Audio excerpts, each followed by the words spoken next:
কলমৌ শাক এবিধ আঁহজাতীয় খাদ্য। পুষ্টিগুণত কলমৌ শাক অনন্য।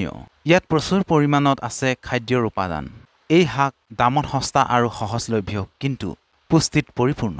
বিশেষজ্ঞসকলৰ মতে কচু কিংবা পুৰৈ শাকতকৈও এই শাকৰ পুষ্টিকৰ গুণ বেছি।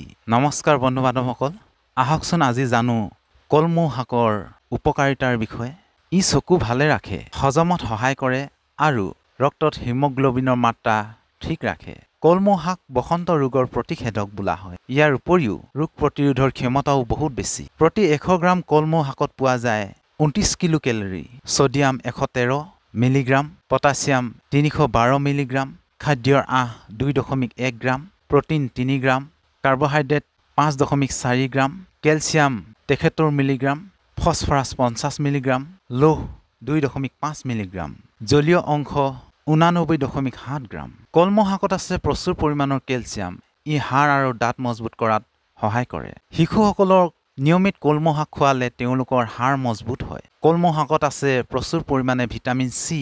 ই এণ্টিঅক্সিডেণ্ট হিচাপে কাম কৰে আৰু শৰীৰত ৰোগ প্ৰতিৰোধ ক্ষমতা বৃদ্ধি কৰি ৰাখে। কলমৌ শাকত বসন্ত ৰোগ প্ৰতিষেধক হিচাপে কাম কৰে। পৰ্যাপ্ত পৰিমাণে লোহ থকাৰ এই শাক ৰক্তশূন্যতাৰ ৰোগীসকলৰ বাবে অতি উপকাৰী। সমগ্ৰ দেহত প্ৰয়োজনীয় ৰক্ত সৰবৰাহ ঠিকে ৰাখিবলৈ এই শাকে গুৰুত্ব ভূমিকা পালন কৰে। জন্মৰ পিছত শিশুৱে মাকৰ বুকুৰ গাখীৰ নাপালে কলমৌ শাক ৰান্ধি মাকক খোৱালে শিশুৱে পৰ্যাপ্ত পৰিমাণৰ গাখীৰ পাব। এই ক্ষেত্ৰত কলমৌ শাকৰ সৈতে সৰু মাছ দি ৰান্ধি খালে মাকৰ গাখীৰ বৃদ্ধি পাব। কলমৌ শাক এক প্ৰকাৰৰ অৰ্ধজলজ উচ্চমণ্ডলীয় লতাজাতীয় শাক। এই শাক অতি সহজতে আমাৰ ওচৰে পাজৰে থকা জলাশয়, বিল আদিত পোৱা যায়। নিয়মিতভাৱে কলমৌ শাক খালে কোষ্ঠকাঠিন্যতা দূৰ হয়, আনহাতে বিপাক ক্ৰিয়াত ই সহায় কৰে। প্ৰস্ৰাৱৰ জ্বলা-পোৰা কৰাত কলমৌ শাক খালে সুফল পোৱা যায়। মৌ-মাখি, পিমপৰা, বিছা আদি পোকে ডাকিলে কলমৌ শাকৰ ৰস উলিয়াই লগালে বিষ নিৰাময় হয়। কলমৌ শাকে দৃষ্টিশক্তি বৃদ্ধি কৰাত সহায় কৰে। মহিলাৰ ঋতুস্ৰাৱৰ সমস্যাত দূৰ কৰাত কলমৌ শাকে উপকাৰী ভূমিকা গ্ৰহণ কৰে। বৰ্তমান সময়ত বজাৰত উপলব্ধ প্ৰায়বোৰ পাচলিতেই ৰাসায়নিক সাৰ আৰু কীটনাশক প্ৰয়োগ কৰা হয়। বজাৰত দেখা সতেজ যেন লগা অথচ বৰ বিষস্বৰূপ পাচলিবোৰলৈ আমাৰ চকু যায়। থলুৱা বন শাকসমূহ যেন কোনোবা এচুকত এলাগী হৈ পৰি ৰৈছে। এইবোৰ পাচলি সেৱনৰ ফলত আমাৰ শৰীৰত বিষাক্ত প্ৰভাৱ পৰিছে আৰু আমাৰ ভিন্ন ভিন্ন ৰোগত আক্ৰান্ত হ'ব লগা হৈছে। সেয়েহে আমি সহজতে পোৱা এই কলমৌ শাকবিধ যদি গ্ৰহণ কৰোঁ তেতিয়াহ'লে বহুতো বেমাৰৰ পৰা উপশম পোৱা যাব।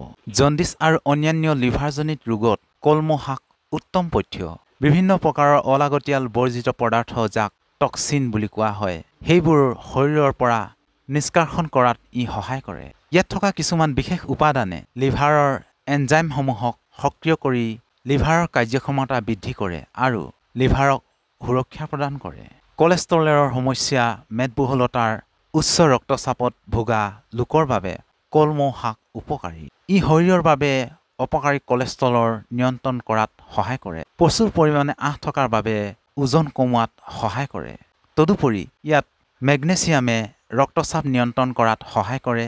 ইয়াত থকা ভিটামিন এ, চি, বিটা কেৰটিনৰ বাবে ই হাৰ্টৰ বিভিন্ন ৰোগৰ পৰা ৰক্ষা কৰে। পুংজননতন্ত্ৰ আৰু স্ত্ৰী জননতন্ত্ৰ সুস্থ আৰু সবল কৰি ৰখাত কলমৌ শাক বিশেষভাৱে উপকাৰী। পুৰুষ আৰু স্ত্ৰী উভয়ৰে হৰম'নসমূহ কাৰ্যক্ষম কৰি ৰখাত সহায় কৰে। মহিলা আৰু পুৰুষৰ ধাতুজনিত সমস্যাটো সুফল দিয়ে।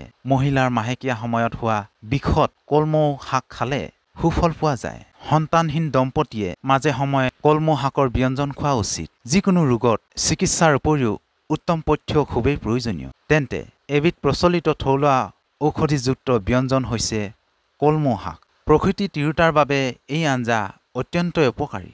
ডায়েবেটিছ ৰোগীয়ে মাজে সময়ে অন্যান্য উপকাৰী বন শাকৰ লগত কলমৌ শাক খোৱা উচিত। ৰোগ নিয়ন্ত্ৰণ আৰু ৰোগৰ উপসৰ্গ দূৰ কৰাত কলমৌ শাক বৰ উপকাৰী। গৰ্ভাৱস্থাত হোৱা ডায়েবেটিছ ৰোগতো গৰ্ভৱতী মহিলাই কলমৌ শাক খালে সুফল পোৱা যায়। কলমৌ শাকত কেৰটিনত ভিটামিন এ, ভিটামিন চি আদি থকাৰ বাবে চকুৰ বাবে উপকাৰী। ইয়াৰ উপৰিও ই ছাল, চুলিৰ সৌন্দৰ্য বৰ্ধন কৰাত সহায় কৰে। শালমল, এলাৰ্জি আদি বিভিন্ন সমস্যা নিৰ্ধাৰণৰ বাবে কলমৌ শাক খাওক, কাৰণ ইয়াত আইৰণ, কেলছিয়াম, জিংক আৰু বহুতো অত্যাৱশ্যকীয় উপাদান আছে। বাৰ্ধক্য অহাত বাধা দিয়ে আৰু স্বাস্থ্য ধৰি ৰখাত সহায় কৰে। ইয়াত থকা চিলেনিয়াম আৰু জিংকৰ বাবে নিদ্ৰাহীনতা সমস্যাত ভোগা লোকৰ বাবে উপকাৰী। এইবিলাক গুণৰ উপৰিও আন বহুতো গুণ আছে যিবোৰ কৈ শেষ কৰিব নোৱাৰি। স্বাস্থ্যৱান আৰু ৰোগীয়া সকলোৰে বাবে উত্তম পথ্য হ'ল এই কলমৌ শাক। তথাপি কলমৌ শাক খাওঁতে কিছুমান সাৱধানতা অৱলম্বন কৰিব লাগে, যেনে গেছৰ সমস্যা বদহজমত ভোগা লোকে কলমৌ শাক ৰাতি কেতিয়াও সেৱন কৰিব নালাগে। কেঁচাকৈ বা চালাড হিচাপে কলমৌ শাক কেতিয়াও গ্ৰহণ কৰিব নালাগে, কাৰণ কেঁচাকৈ খালে গৰু গাহৰিৰ দেহত হোৱা পৰাচয় জীৱ মানৱ দেহত প্ৰৱেশ কৰিব পাৰে।